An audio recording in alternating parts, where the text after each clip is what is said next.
আলহামদুলিল্লাহ রব্বিল আলামিন আসসালাতু ওয়াসসালামু আলা রাসূলিহিল কারীম ওয়া আলা আলিহি ওয়া সাহবিহি আজমাইন।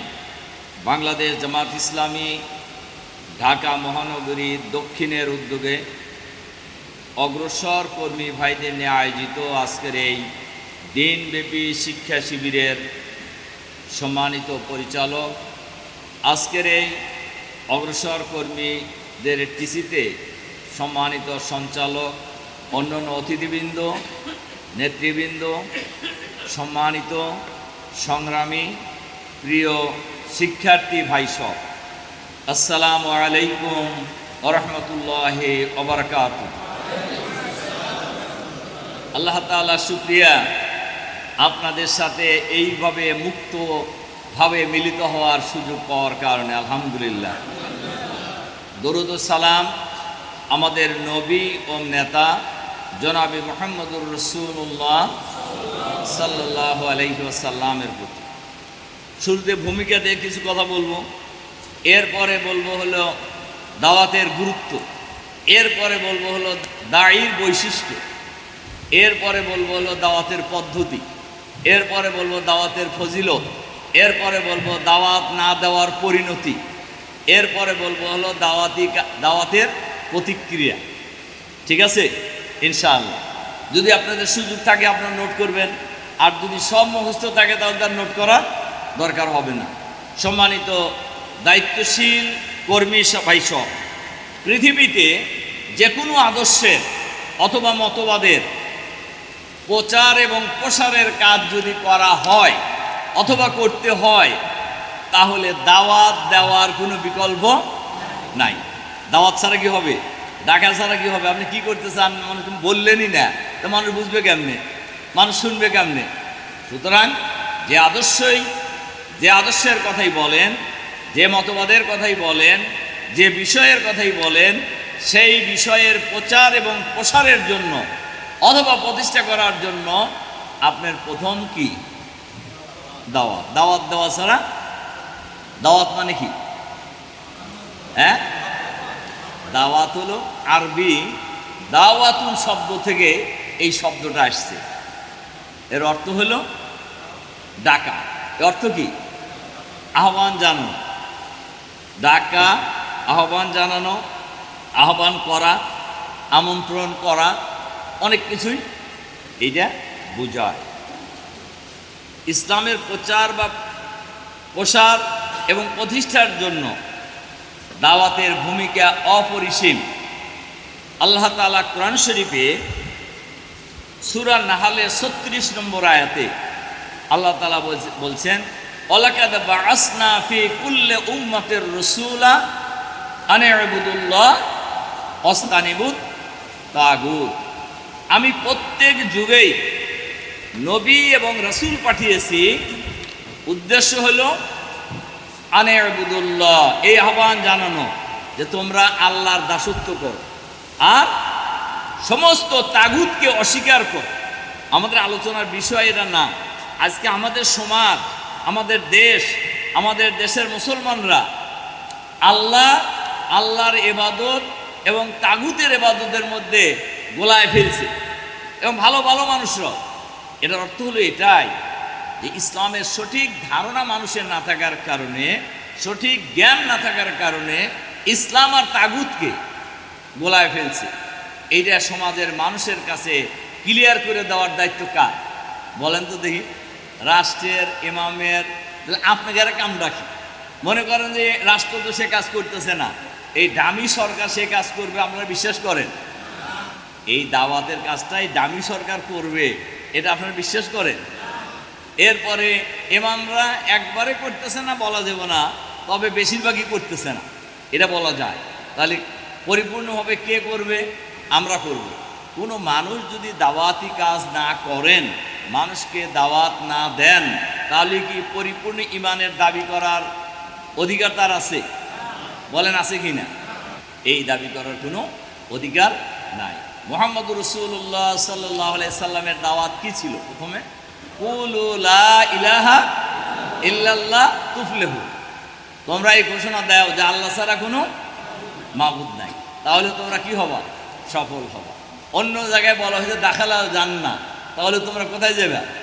জান্নাতে প্রবেশ করতে পারবা। আর অন্যতম দাওয়াত ছিল লা ইলাহা ইল্লাল্লাহু মুহাম্মাদুর রাসূলুল্লাহ সাল্লাল্লাহু আলাইহি সাল্লাম। তাহলে যারা আল্লাহকে মানে, আল্লাহর দিকে মানুষকে ডাকে, রসুলকে বাদ দিয়ে, এখন আবার এই গ্রুপ বেরোইছে না সমাজে, বলেন বেরোইছে কি না? আহলে কোরআন, মানে কোরআন ছাড়া আর ওনারা কিছু মানবেন না। ঈমান আনার শর্ত, নবীর উপর ঈমান আনা শর্ত কিনা ঈমানদার হওয়ার জন্য? বলেন শর্ত কিনা? কেউ যদি মুহাম্মদ সাল্লাল্লাহু আলাইহি সাল্লামকে নবী বলে না মানেন, তাহলে কি তার মুসলমান বলে দাবি করার অধিকার আছে? নাই, আসলে নাই, নৈতিকভাবেও নাই, শরিয়ার ভিত্তিতেও নাই। এই ঘোষণা যখন দিলেন মুহাম্মদ সাল্লাল্লাহু আলাইহি সাল্লাম, দীর্ঘদিন ওনার পরিচয় ছিল আলামিন, আস-সাদিক, ছিল কিনা বলে আমানতদার। এই গণনা দেওয়ার সাথে সাথে ওনার উপর ঝাঁপায় পড়ছে না? এই জন্য আমি একটু আলোচনা রাখছি দাওয়াতের প্রতিক্রিয়া। যখনই উনি এই দাওয়াতটা দিয়েছেন, তখনই কিন্তু মুহাম্মদ সাল্লাল্লাহু আলাইহি সাল্লামের উপর জুলুম নির্যাতনের স্টিম রোলার পরিচালনা করা হয়েছে। সম্মানিত দায়িত্বশীল ভাইরা, আজকে আমরা এখন আলোচনা করব হইল দাওয়াতের গুরুত্বের ব্যাপারে। আল্লাহ তাআলা কোরআন শরীফে সূরা আল ইমরানের 110 নম্বর আয়াত, কুনতুম খায়রা উম্মাতিন উখরিজাত লিন-নাস তা'মুরুনা বিল মারুফ ওয়া তানহাউনা আনিল মুনকার ওয়া তু'মিনুনা বিল্লাহ। এই আয়াত কিন্তু আরও আছে, এই আয়াত আরও আছে। আল্লাহ তাআলা ঘোষণা করছেন, তোমরা হলে সর্বোত্তম জাতি, তোমাদের কাজ হলো মানুষের কল্যাণ সাধন করা, সৎ কাজের আদেশ দেওয়া, অসৎ কাজ থেকে বিরত রাখা। তু'মিনুনা বিল্লাহ, আর আল্লাহর উপরে ঈমানকে দৃঢ় করা। আল্লাহর উপরে ঈমানকে কি করা? দৃঢ় করা। সম্মানিত দায়িত্বশীল ভাইসব, এরপরে সূরা আল ইমরানের 114 নম্বর আয়াত, ইউমিনুনা বিল্লাহি ওয়াল ইয়াউমিল আখিরে ওয়া ইয়ামুরুনা বিল মারুফ ওয়া ইয়ানহাউনা আনিল মুনকার ওয়া ইউসারিউনা ফিল খায়রাত উলাইকা মিনাস সলিহিন। আল্লাহ তাআলা খুব সুন্দর করে বলছেন, আহলে কিতাবদের মধ্যে আল্লাহ ও আখিরাতের প্রতি ঈমান রাখে, সৎ কাজে নির্দেশ দেয়, অসৎ কাজ থেকে বিরত রাখে ও কল্যাণ ও নেকির কাজে তৎপর থাকে, এরাই হলো সলিহিন। সলিহিন মানে কি? সৎ লোক, নেককার লোক। তাহলে একজন যদি সৎ লোক হইতে চায়, তাহলে এই কাজ বাদ দিয়ে কি সৎ লোক হওয়া যাবে? ভালো কাজ ছাড়া সৎ লোক হওয়া যাবে? বলেন, যাওয়ার কোনো সুযোগ নাই। সূরা আল ইমরানে 104 নম্বর আয়াত আল্লাহ তাআলা বলছেন, অলতাকুম মিনকুম উম্মাতুন ইয়াদউনা বিল খায়র ইয়ামুরুনা বিল মারুফ ওয়া ইয়ানহাউনা আনিল মুনকার উলাইকা হুমুল মুফলিহুন। উলাইকা হুমুল মুফলিহুন। তোমাদের মধ্যে অবশ্যই একটা দল থাকা উচিত, যে দলের কাজ হলো মানুষকে সৎ কাজের জন্য আহ্বান জানানো, অসৎ কাজ থেকে মানুষকে বিরত রাখা। আল্লাহ তাআলা বলছেন উলাইকা হুমুল মুফলিহুন, এরাই হলো সফল। এই যে আল্লাহ তাআলা বললেন তোমাদের মধ্যে একটা দল থাকা উচিত, সেই দল কারা? সেই দল যদি আমি হই, আমরা হই, তাতে কি অসুবিধা আছে? এই দল হওয়ার সুযোগ পাওয়া, এটা তো নিজেদেরকে প্রাউড ফিল করা উচিত যে আমি এমন একটা দলের সাথে জড়িত, এমন একটা কাজের সাথে জড়িত, যে দল, যে সমাজ, যে প্রতিষ্ঠান মানুষকে আল্লাহর দিকে আহ্বান জানায়, অন্যায় অত্যাচার জুলুম নির্যাতন থেকে মানুষকে হেফাজত করে, বিরত রাখে। আল্লাহ তাদের সম্পর্কে বলছেন যে এরা হলো সফল কাম। এরা কি? সফল কাম। সম্মানিত দায়িত্বশীল ভাই সব, এরপরে হলো সূরা আল মায়েদার 66 নম্বর আয়াত, দাওয়াতি কাজের গুরুত্বের উপরে। ইয়া আইয়ুহার রাসূল বাল্লিগ মা উনসিলা ইলাইক মির রাব্বিক ওয়া ইল্লাম তাফআল মা বাল্লাগতা রিসালাতাহু। এখানে দাওয়াতে কাজের ব্যাপারে এত গুরুত্বের কথা বলা হয়েছে, রসুলকে বলতেছেন আল্লাহ। ভালো করে শোনেন কথাটা, যে ইয়া আইয়ুহার রাসূল বাল্লিগ মা উনসিলা ইলাইক, তোমার উপর মের রব্বিকা, তোমার রবের পক্ষ থেকে তোমার কাছে যা নাজিল করা হয়েছে, এগুলি মানুষের কাছে পৌঁছে দেওয়া হলো তোমার কি দায়িত্ব। ওয়া ইল্লাম তাফআল, এই কাজটা যদি তুমি না করো, মা বাল্লাগতা রিসালাতাহু, তাহলে তুমি নবীর দায়িত্ব পালন করতে, কত কঠিন কথা বলছে, আপনারা চিন্তা করছেন নাকি? যে এই কাজটা যদি সঠিকভাবে বিদায় হজের ভাষণে রসুল সাল্লাল্লাহু আলাইহি সাল্লাম যত কথা বলছিলেন তার মধ্যে একটা কথা ছিল না? কি কথা ছিল? হে ভাই সকল, আমি কি আমার দায়িত্ব আপনাদের কাছে পৌঁছে দিতে পারছি কি না? তখন জবাব কি দিছিলেন? তারা কি না কইছিল না হা বলছিল? তাই এখন আমাদের সমাজে লোকেরা যদি জিজ্ঞাসা করা হয়, আপনারা যদি জিজ্ঞাসা করেন আপনার যেখানকার দায়িত্বশীল অথবা যে এলাকায় কাজ করেন সে এলাকায় যদি বলেন যে ভাই আপনাদের কাছে কি আমরা আমাদের দায়িত্ব পৌঁছে দিতে পারছি, দাওয়াত পৌঁছে দিতে পারছি, তখন কি বলবে বলেন তো দেখি? কিন্তু আমাদের দাওয়াতের বাইরে এই দেশে লক্ষ কোটি মানুষ জামাতকে সমর্থন করে না? কিন্তু এটার তো কৃতিত্ব আমাদের, এটার তো কৃতিত্ব কি আমাদের? এটা দাবি করার কোনো অধিকার আছে? মোটেই না। কিন্তু রাসূল সাল্লাল্লাহু আলাইহি সাল্লামকে আল্লাহ বলছেন, আল্লাহর সবচেয়ে প্রিয় ব্যক্তিকে মুহাম্মদুর রাসূলুল্লাহ, সেই নবীকে আল্লাহ কিছুটা ধমকেশ্বরী বলছেন যে তুমি যদি এই দায়িত্বটা পালন না করতে পারো, যেমন সূরা নাহলে দেখবেন ৪০ নম্বর আয়াতে আল্লাহ তাআলা বলছেন, ওয়া আনজালনা ইলাইকা যিকরা লিতুবাইয়িনা লিন-নাসি মা নুসিলা ইলাইহি, তোমার কাছে যে কিতাব নাজিল করা হয় তোমার দায়িত্ব হলো যাদের উদ্দেশ্যে এই কিতাব নাজিল করা হয়েছে তাদের কাছে এই কিতাবের ব্যাখ্যা করে শোনানো। কাজেই আমরা যারা এই জিনিসটা বুঝি তাদের দায়িত্বই হলো মানুষের কাছে ইসলামের মহান আদর্শের দাওয়াত সঠিকভাবে উপস্থাপন করা। এরপর আল্লাহ তাআলা বলছেন, আল্লাহু ইয়াসিমুকা মিনান নাস, লোকদের আক্রমণের হাত থেকে, লোকদের কাছ থেকে তোমাকে রক্ষা করার দায়িত্ব কার? আল্লাহ নিজে নিছেন। কাজে এই কাজ যদি করতে যায়, যদি বিপদ আপদ আসে, এই দায়িত্ব কে নিছেন? আল্লাহ তাআলা নিজে নিয়েছেন। সম্মানিত দায়িত্বশীল ভাইরা, এরপরে আপনার সূরা মায়েদার ৯৯ নম্বর আয়াত, মা আলার রাসূলে ইল্লাল বালাগ আল্লাহু ইয়ালামু মা তুবদুনা ওয়া মা তাকতুমুন, রসুলের উপর কেবলমাত্র দায়িত্ব হলো মানুষের কাছে দাওয়াত পৌঁছে দেওয়া, আর তোমরা যা গোপন করো আর প্রকাশ করো এ সম্পর্কে আল্লাহ খুবই জানেন, অবহিত। সম্মানিত দায়িত্বশীল ভাইরা, সূরা মায়েদার ২ নম্বর আয়াতেও আল্লাহ তাআলা বলছেন, ভালো কাজে মানুষকে ডাকতে হবে, ভালো কাজে মানুষকে, আর গুনার কাজ থেকে মানুষকে কি করতে হবে?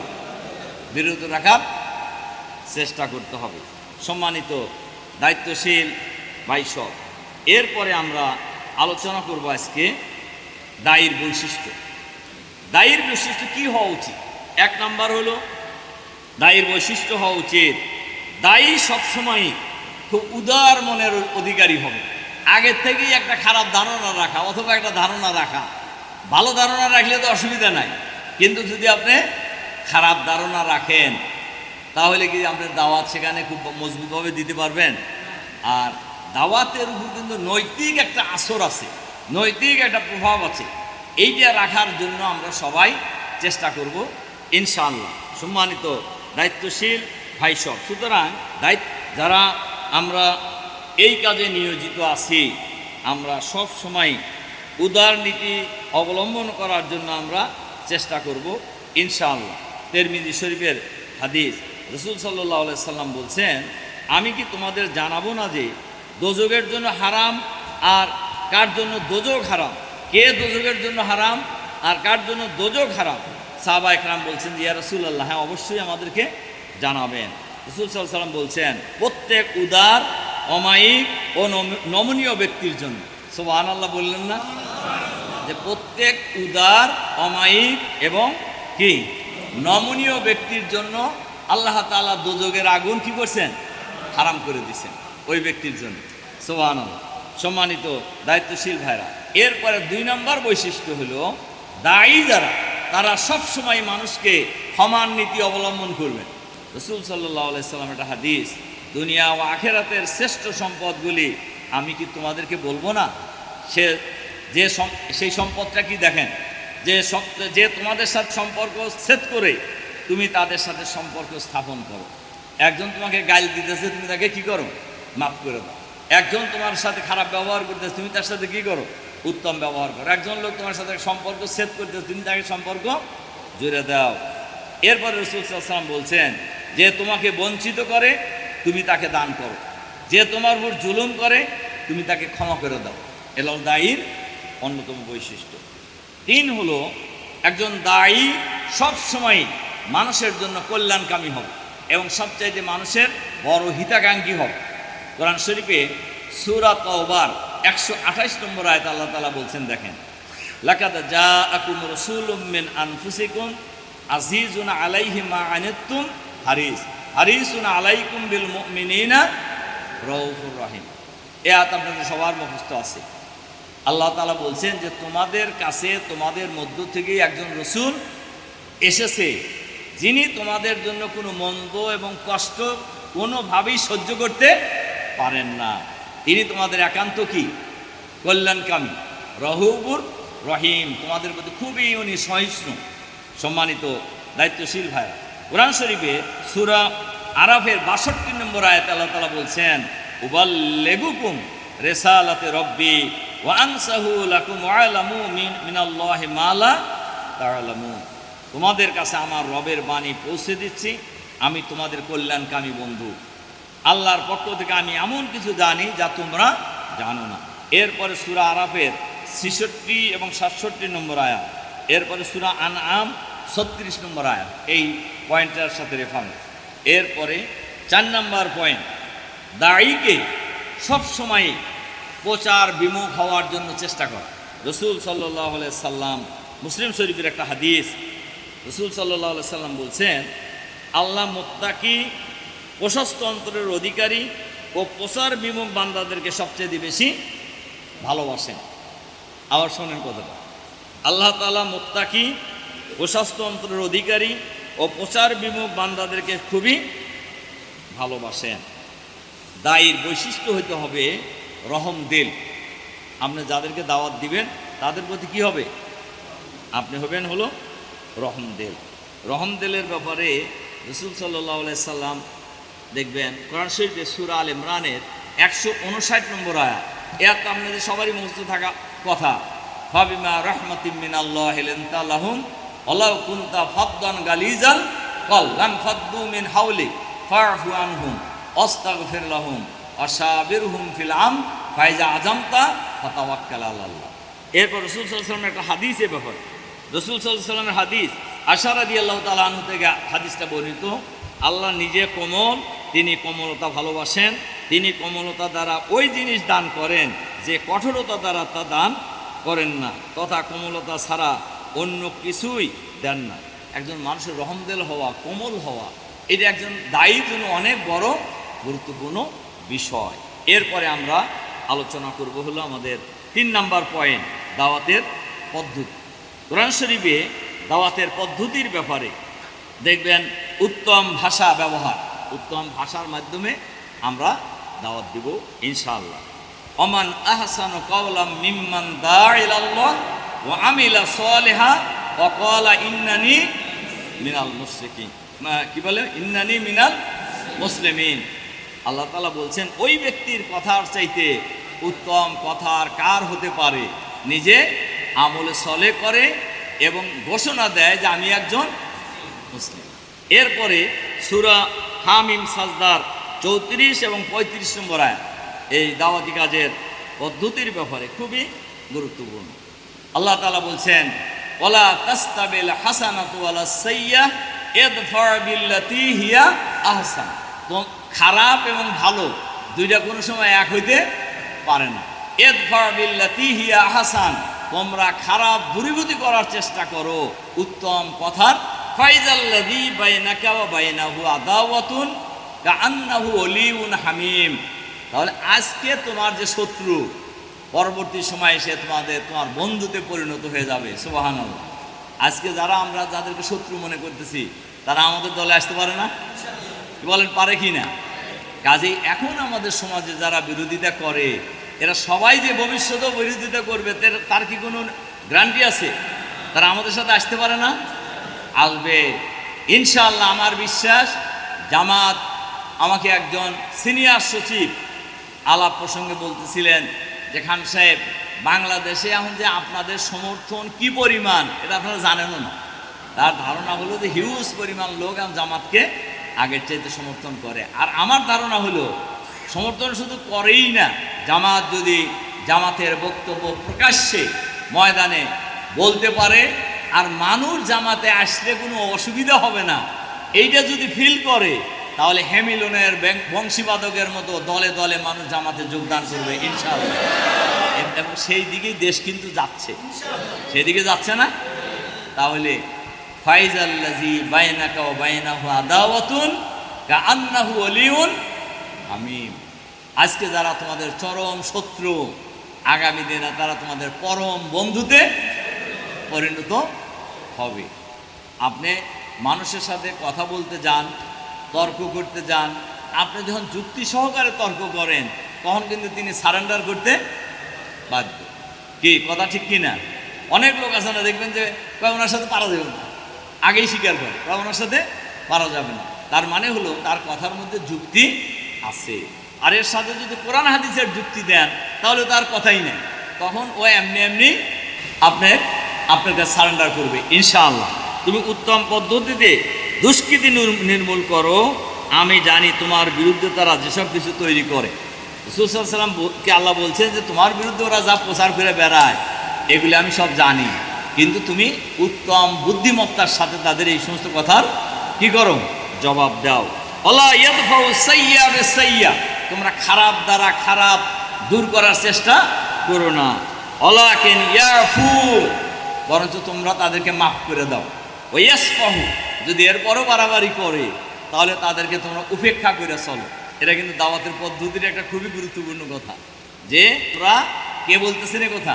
রাসূল সাল্লাল্লাহু আলাইহি সাল্লাম, যে তোমরা খারাপ দ্বারা খারাপ দূর করার চেষ্টা করো না। একজন গাইল দিল, আপনিও গাইল দিলেন, গাইল দিলে কি সে আপনার কাছে আসবে না দূরে যাবে? দূরে যাবে। দূরে গেলে কি তাকে আর আপনি কাছে টানতে পারবেন? কিন্তু গাইল যদি চারটেও দেয় আর আপনি যদি গাইল না দেন, ওই এক পর্যায়ে হিসাব করবে যে লোকটাকে এত গাইল দিলাম, কিন্তু লোকটা তো একটা উত্তরও আমার তো কোনো গাইল দিল না, দুর্বল হবে কিনা বলেন তো দেখি? ওর মধ্যে রিয়াকশন শুরু হয়ে যাবে। আর যদি আপনি গাইলের পাল্টা গাইল দেন তাহলে ও আর একটা গাইল দেওয়ার জন্য গাইল খুঁজতে থাকবে। সুতরাং রাসূল সাল্লাল্লাহু আলাইহি সাল্লাম বলছেন ওয়াইয়াফু, তাদেরকে কি করো? মাফ করে দাও। ওলা ইয়াসফাহু, সুতরাং অথবা তাদেরকে উপেক্ষা করে চলো। কাজেই এটা দাওয়াতের পদ্ধতির ব্যাপারে খুবই গুরুত্বপূর্ণ। এরপরে 2 নম্বর গুরুত্বের ব্যাপারে পয়েন্ট হলো প্রজ্ঞা ও বুদ্ধিমত্তার সাথে দাওয়াত দেওয়া। প্রথম কথা হলো উত্তম ভাষায় দাওয়াত দেওয়া, এতক্ষণ বললাম। এবার হলো প্রজ্ঞা ও বুদ্ধিমত্তার সাথে দাওয়াত দেওয়া। সূরা আন-নাহলে 125 নম্বর আয়াত, খুবই প্রসিদ্ধ আয়াত দাওয়াতের জন্য। উদউ ইলা সাবিলি রাব্বিকা বিল হিকমাতি ওয়াল মাউইজাতিল হাসানা ওয়াজাদিলহুম বিল্লাতী হিয়া আহসান ইন্না রাব্বাকা হুয়া আলামু বিমান দাল্লা আন সাবিলিহি ওয়া হুয়া আলামু বিল মুহতাদিন। লম্বায়া আল্লাহ নবীকে অ্যাড্রেস করছেন এখানে, যে হে নবী, প্রজ্ঞা ও বুদ্ধিমত্তা এবং সৎ উপদেশ সহকারে তোমার রবের পথে, তোমার রবের দিকে দাওয়াত দাও। আবারও বলছি, আল্লাহ নবীকে বলতেছেন যে হে নবী, প্রজ্ঞা, বুদ্ধিমত্তা ও সৎ উপদেশ সহকারে তুমি তোমার রবের দিকে মানুষকে কি করো। এরপরে হলো সূরা তাহার 42 থেকে 47 নম্বর আয়াত। এখানে এই ফেরাউনের কাছে দাওয়াত দেওয়ার একটা ঘটনা বর্ণনা করা হয়েছে, এটা আপনারা দেখে নিয়ে। তার ফেরাউনের কাছে যখন মুসা আলাইহিস সালামকে যাওয়ার জন্য বললেন, তখন মুসা বলল যে হে আল্লাহ, আমার সাথে তুমি আমার ভাইকে দিয়ে দাও। ভাইকে? হারুন। সে কথাটা তো ভালো বলতে পারে, আমি তো কথা বলতে আমি একটু আমার মুখে বেঁধে যায়, সুতরাং আমার ভাই হারুন খুবই ভালো বক্তা, ও ভালো বলতে পারে, তাকে আমার সাথে দিয়ে দাও। তখন আল্লাহ তাআলা তাকে ওনার সঙ্গী বানায় দিলেন। এরপরে ওনারা বললেন, আল্লাহ তাআলা বললেন ইযহাব ইলা ফিরাউনা ইন্নাহু তাগা, তোমরা ফেরাউনের কাছে যাও, সে বড় সীমালঙ্ঘনকারী হয়ে গেছে। তখন এই বর্ণনার মধ্যে আছে, দেখেন আপনারা, তারা আল্লাহকে বলছেন যে আল্লাহ, আমরা তো জেবের চাইতেছি, কিন্তু আমরা তো একটু ভয় পেতেছি, সে তো আমাদের উপর বাড়াবাড়ি করতে পারে। তখন আল্লাহ তাআলা কিন্তু বলছেন ভয় পাওয়ার কিছু নাই, আমি তো তোমাদের সাথে আছি এবং আমি সব কিছু দেখতেছি এবং শুনতেছি। সুবহানাল্লাহ। তাহলে আল্লাহর দ্বীনের দায়ী যারা তখন দাওয়াতি কাজের জন্য যায়, তাদের সাথে কে থাকে বলেন তো দেখি? তাদের ভয় পাওয়ার কোনো কারণ নাই। কে বলতেছেন? আল্লাহ তাআলা বলতেছেন। এবং এই কাজে যারা খুব ধৈর্যের সাথে দাওয়াত দেওয়া, দাওয়াতের পদ্ধতির মধ্যে খুবই ধৈর্যের সাথে দাওয়াত দেওয়া। সূরা শুআরার 43 নম্বর আয়াত আপনারা দেখে নিন বাড়ির যা সুন্দর করে। এরপরে হলো আপনার একটা তো হলো প্রভাবশালীদের দাওয়াতের কথা এনে বলা হয়েছে। মক্কায় যখন মুহাম্মদ সাল্লাল্লাহু আলাইহি সাল্লাম দাওয়াত দিলেন, প্রথম চোটে কারা আসছিলেন? বেলাল, খাব্বাব, খুবাইব, আব্দুল্লাহ ইবনে মাসউদ, যারা অনেকেই ছিল হলো দাস, কৃতদাস, আবার কেউ কেউ ছিলেন অন্যের রাখালি করে খাইত। এই লোকেরা ইসলাম, তখন আরবের বড় বড় নেতারা বলে যে হে মুহাম্মদ, আমরা তো তোমার কাছে যাবার চাই, তোমার কাছে সব গরিব গুরবা যারা থাকে, এই কারণে আমরা তোমার কাছে আমরা যা বসাটা সম্মানজনক মনে করি না। তখন আল্লাহ তাআলা নবীকে কোরআনের আয়াত নাজিল করে জানায় দিয়েছেন, অসবির নাফসাকা মাআল্লাযীনা ইয়াদউনা রাব্বাহু বিল গাদাতি ওয়াল আশিয়্যি ইউরিদুনা ওয়াজহাহু ওয়ালা তা'দু আইনাকা আনহুম তুরিদু জিনাতাল হায়াতিদ দুনিয়া ওয়ালা তুতি' মান আগফালনা কলবাহু আন যিকরিনা ওয়াত্তাবা হাওয়াহু ওয়া কানা আমরুহু ফুরুতা। সূরা কাহফের 56 নম্বর আয়াত। আল্লাহ নবীকে বলছেন যে হে নবী, তুমি এই সব লোকদের ব্যাপারে তোমার মনকে স্থির রাখো, যারা আল্লাহর সন্তুষ্টি অর্জন করার জন্য সকালে সন্ধ্যায় তার রবকে কি করে? ডাকে। এক মুহূর্তের জন্য তুমি তোমার চোখ এদের থেকে অন্যদিকে ফিরিয়ে নিও না। তুরিদু জিনাতাল হায়াতের দুনিয়া, তুমি যদি এই সমস্ত লোকদের চাকচিক্যের কথাই ভাবো, ওয়ালা তুতি' মান আগফালনা কলবাহু আন যিকরিনা, তবে তুমি তাদের অনুসরণ করো না যাদের অন্তরে আল্লাহর জিকির নাই, আল্লাহর স্মরণ নাই, আল্লাহর অনুসরণ নাই। এই লোকদের তুমি অনুসরণ কি করো না? অত্তাবা হাওয়াহু, তাদের অনুসরণ করো না, তাদের আনুগত্য করো না,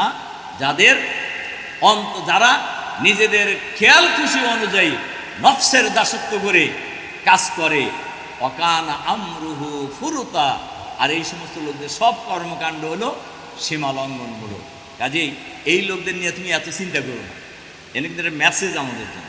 খালি বড়লোকের পিছনে ছুটলেন, সমাজের বড়লোক কয়জন? বেশি লোক বড়লোক না, গরিব মানুষ বেশি। আর নবীর সময় সকল নবীর সময় সাধারণ লোকেরাই আগে আসছে। ইসলাম এবং নবীর দলের লোক যখন বেরিয়ে গেছে, বিজয়ের কাছাকাছি গেছে, তখন বড় লোকরা আসছে আন্দোলন, এক্সেপশনাল ছাড়া। যেমন ওমর রাদিয়াল্লাহু তাআলা আনহু খুব কঠিন সময় ইসলাম গ্রহণ করছে, এবং আল্লাহর রাসূল সাল্লাল্লাহু আলাইহি সাল্লাম জুলুম অত্যাচারের কারণে অতিষ্ঠ হয়ে আল্লাহর কাছে দোয়া করছিলেন যে হে আল্লাহ, তুমি এই দুইজনের একজনকে আমার সাথী বানায় দাও। একজন হলো আবু জেহেল, আর একজন হলো ওমর। আল্লাহ তাআলা তার দোয়া কবুল করছেন, ওমরকে সাথী বানায় দিচ্ছেন। সুবহানাল্লাহ। কাজেই এই দোয়া আমাদেরকে করতে হবে। সম্মানিত দায়িত্বশীল ভাই, এরপরে আমি আপনাদেরকে দাওয়াত দিলে পরে আপনি লাভ কী হবে এ ব্যাপারে কয়েকটা কথা বলেই আমার কথা শেষের দিকে যাব। রাসূল সাল্লাল্লাহু আলাইহি ওয়াসাল্লাম হযরত আলীকে বলেছিলেন, হে আলী, একজন মানুষকে হেদায়েত করতে পারা দুনিয়ার সর্বোত্তম নিয়ামত। সুবহানাল্লাহ। মানে একজন লোককে যদি ভালো পথে আনা যায়, রাসূল সাল্লাল্লাহু আলাইহি ওয়াসাল্লাম বলছেন এলো দুনিয়ার সবচাইতে বড় নিয়ামত।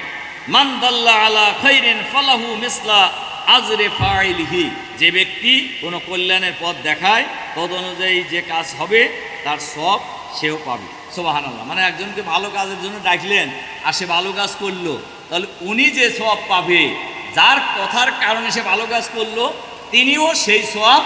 আর অন্য হাদিসে আছে এর জন্য প্রথম ব্যক্তির সওয়াবের কোনো কমতি করা হবে না।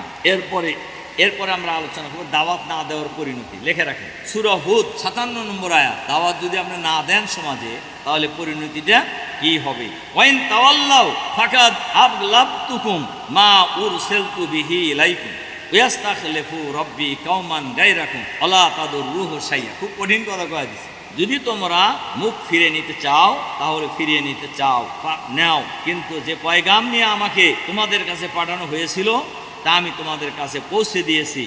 এখন আমার রব তোমাদের জায়গায় অন্য জাতিকে বসাবেন এবং তোমরা তা কোনোই ক্ষতি করতে, মানে এই দাওয়াতের কাজ যদি মুসলমানরা না করে, আল্লাহ অন্য কাউকে দিয়ে কাজটা করাবেন। দিনের কাজ, দাওয়াতের কাজ বসে থাকবে না। সম্মানিত দায়িত্বশীল ভাইরা, এরপরে আমরা সবশেষে যে আলোচনাটা করতে চেয়েছিলাম যে দাওয়াতি কাজের প্রতিক্রিয়া। দাওয়াতি কাজ আপনি যখনই করতে যাবেন এটার প্রতিক্রিয়া একটা আছে কিনা দেখবেন। সূরা কাহাফে আল্লাহ তাআলা বলছেন, ওমা নুরসালুল মুরসালিনা ইল্লা মুবাশশিরিনা ওয়া মুনজিরিন ওয়া ইউজাদিলুল লাযিনা কাফারু বিল বাতিলি লিইউদহিদু বিহিল হাক্কা। আমি যুগে যুগে নবী রাসূলদেরকে পাঠিয়েছি শুধুমাত্র জান্নাতের সুসংবাদ দেওয়ার জন্য, জাহান্নামের ভয় প্রদর্শন করার জন্য। ওয়া ইউজাদিলুল লাযিনা কাফারু বিল বাতিলি, কিন্তু যারা কুফরের নীতি অবলম্বন করছে বা করবে তারা তোমার এই দাওয়াতকে বিতর্কিত করার জন্য তারা ঝগড়া বিবাদে লিপ্ত হয়েছে। উদ্দেশ্য হলো হককে নিশ্চিহ্ন করে দেওয়া। উদ্দেশ্য কি? এর সাথে একটু আপনি চমৎকার করে বলছেন সূরা আল মুমিনে 4 এবং 5 নম্বর আয়াত আপনি লেখা রাখেন সম্মানিত দায়িত্বশীল ভাই সব। এরপরে আল্লাহ তাআলা প্রতিক্রিয়ার সর্বশেষ কথা বলেই আমার কথা শেষ করে দিতে চাচ্ছি। সূরা মরিয়মে 97 এবং 98 নম্বর আয়াত, ফাইন্নামা ইয়াসসারনাহু বিলিসানিকা লিতুবাশশিরা বিহিল মুত্তাকিন ওয়া তানজির বিহি কাওমাল লুদ্দা ওয়া কাম আহলাকনা ক্বাবলাহুম মিন কারনিন হাল তুহিসসু মিনহুম মিন আহাদিন আও তাসমাউ লাহুম রিকজা। খুব কঠিন কথা বলে দিচ্ছেন আল্লাহ তাআলা। হে মুহাম্মদ, এ বাণী আমি তোমার কাছে সহজ ভাষায় এজন্যই নাজিল করেছি যে তুমি এর দ্বারা মুত্তাকিদের সুসংবাদ দিতে পারো, আর যারা অস্বীকারী এদেরকে তুমি কি করবা? ভয় প্রদর্শন করতে পারো। আজ কি তুমি এরপরে অকাম আহলাকনা ক্বাবলাহুম মিন কারন, আল্লাহ তাআলা বলছেন যে এর পূর্বে আমি বহু জাতিকে ধ্বংস করে দিছি। হাল তুহিসসু মিনহুম, অন্য আয়াতে আছে যে তারা এত শক্তিশালী ছিল সে তুলনায় তোমরা যা শক্তিশালী তার চেয়ে অনেক, কিন্তু আমি তাদেরকে এমনভাবে ধ্বংস করছি যে তাদের আর চিহ্ন কেউ খুঁজা। এখানে আল্লাহ তাআলা বলছেন হাল তুহিসসু মিনহুম মিন আহাদিন, তুমি তাদের নাম নিশানাও আজকে পাও না। তারা এত শক্তিশালী ছিল, বাড়াবাড়ি করছিল, তাদের নাম নিশানা তুমি আর আজকে কোথাও খুঁজা। শুধু তাই না, আও তাসমাউ লাহুম রিকজা, আর তুমি শুধু নাম নিশানা না, এই সমস্ত বাহাদুরদের একটা ক্ষীণ আওয়াজও তুমি আর শুনতে পাও না। খুব কঠিন কথা কিন্তু আল্লাহ তাআলা বলে দিয়েছেন। সুতরাং সম্মানিত দায়িত্বশীল ভাইরা, আমরা যারা ঢাকা মহানগরীতে দাঈল আলার কাজ করি, দিনকে বিজয়ী করার কাজ করি, তাদের সকলের জন্যই এই দাওয়াত দাওয়াত দাওয়াত এটা খুবই গুরুত্বপূর্ণ।